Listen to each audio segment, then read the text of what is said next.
امریکی صدر Donald Trump صاحب کا یہ خیال ہے کہ وہ ایران کے تیل اور گیس کے جو ذخائر پر کا جو جزیرہ ہے یعنی خاراک اس پر آسانی سے قبضہ کر لے گا۔ امریکی صدر کا یہ خیال ہے کہ اس جزیرے کی پر موجود جو ہیں وہ 600 یا 800 کے قریب جو لوگ ہیں جو کہ تکنیکی کام کرنے کے لیے یعنی جو تیل اور گیس کے جو ذخائر پر جو تکنیکی کام ہوتا ہے اس کو کام کے لیے موجود ہیں، تو ان کا خیال ہے کہ وہ ان کو آسانی سے نشانہ بنا کر یعنی ان کی شہادت کر کے تو وہ اپنے فوجیوں کا قبضہ وہاں پر کر لے گا۔ تو یہ ان کا خیال ہے۔ تو اس پر ایرانی پاسداران انقلاب کے لیڈران کا یہ کہنا ہے کہ آپ ایک مرتبہ ہمارے اس جزیرے کا رخ کرنے کی جرت کریں، چاہے آپ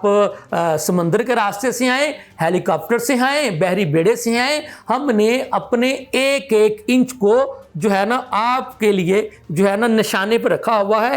جس راستے سے بھی آپ آئیں گے امریکیوں، آپ کو ایسا نشان عبرت بنائیں گے کہ آپ کو اور دنیا بھر کو بھی پتہ چل جائے گا کہ ایران اپنے تیل اور گیس کے ذخائر کی حفاظت کیسے کرتا ہے۔